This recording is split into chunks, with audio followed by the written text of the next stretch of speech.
कोई बताएगा भगवद गीता में कौन सा अध्याय चल रहा है? दूसरा अध्याय चल रहा है।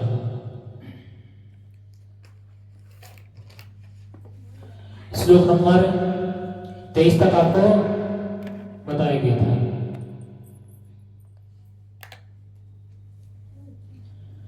इसमें कहा गया था आत्मा को ना तो किसी शस्त्र द्वारा काटा जा सकता है, ना अग्नि द्वारा जलाया जा सकता है, न जल द्वारा भिगोया जा सकता है, और ना ही वायु सुखा सकती है।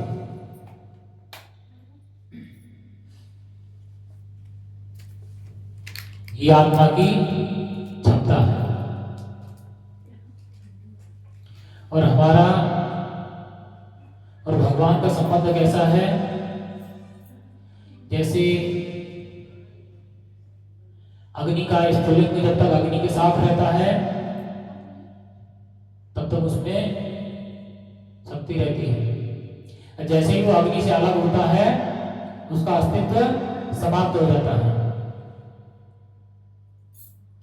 ठीक वैसे ही हम जीवों का भी यही हाल है। जब तक हम भगवान से जुड़े रहते हैं तब तक हम भगवान के रहते हैं। जैसे ही भगवान को छोड़कर दूसरी चीजों की तरफ आकर्षित होते हैं, हमारा पतन प्रारंभ हो जाता है और अर्थात हम पतित हो जाते हैं।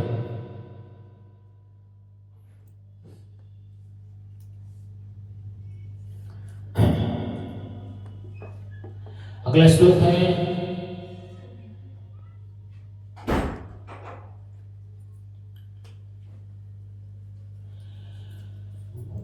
श्लोक नंबर 24।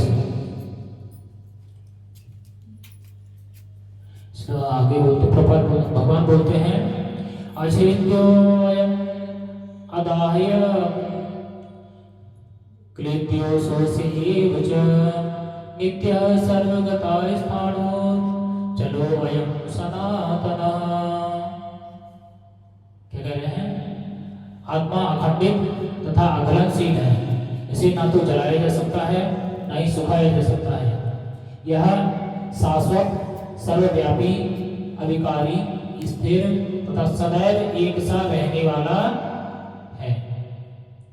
भगवान अर्जुन को एक ही बात समझा रहे हैं कि हे अर्जुन, तुम जिनके लिए शोक कर रहे हो वो शोक करने के योग्य नहीं है, क्योंकि उनके अंदर जो आत्मा निवास कर रहा है वो सदा रहने वाला है।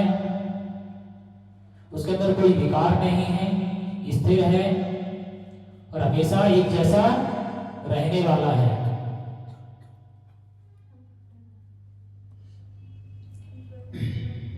तात्पर्य ये सब क्या चल रहा है? भगवान अभी आत्मा के बारे में हमें बता रहे हैं, आत्मा के क्या गुण हैं।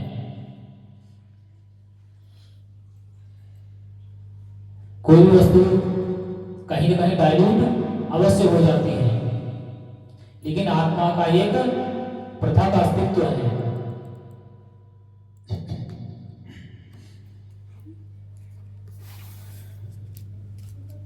आगे कह रहे हैं प्रभुपाद श्रील प्रभुपाद की जय।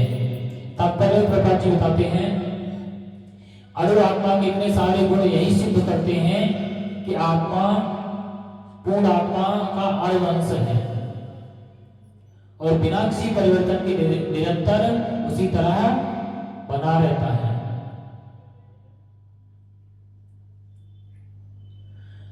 पूर्ण आत्मा कौन है? भगवान कृष्ण, जिनको परमात्मा भी बोला जाता है। और उसका अंश कौन है? हमारे अंदर जो निवास करता है वो भगवान का ही अंश है। इससे सिद्ध होता है, भौतिक जगत में भी यही सिद्ध होता है कि जो बच्चे होते हैं वो माता पिता के जैसे ही होते हैं। मनुष्य के बच्चे मनुष्य जैसे दिखते हैं और कुत्ते के बच्चे कुत्ते के जैसे दिखते हैं, गाय का बच्चा गाय के जैसा दिखेगा, आदि आदि। और वैसे वैसे ही हमारे अंदर जो माता पिता के अंदर गुण होते हैं और माता पिता से मिलते जुलते गुण भी हमारे अंदर प्रकट होते हैं। यही प्रकृति का नियम है। और इसी प्रकार आत्मा का भी गुण बता रहे भगवान। इस प्रसंग में क्या है, जो अद्वैतवाद का जो सिद्धांत है जो व्यवहारिक नहीं है। भगवान भगवद गीता के माध्यम से सिद्ध कर रहे हैं कि भगवान का और उन्हीं के अंश जो आत्मा है, जीवात्मा है, उनका अस्तित्व पृथक पृथक है।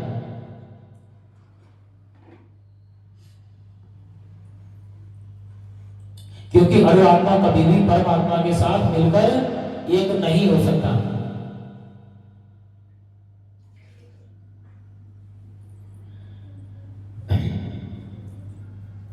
जैसे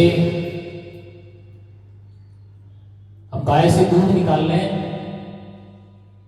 तो दूध गाय में वापस पहुंचाया जा सकता है? नहीं।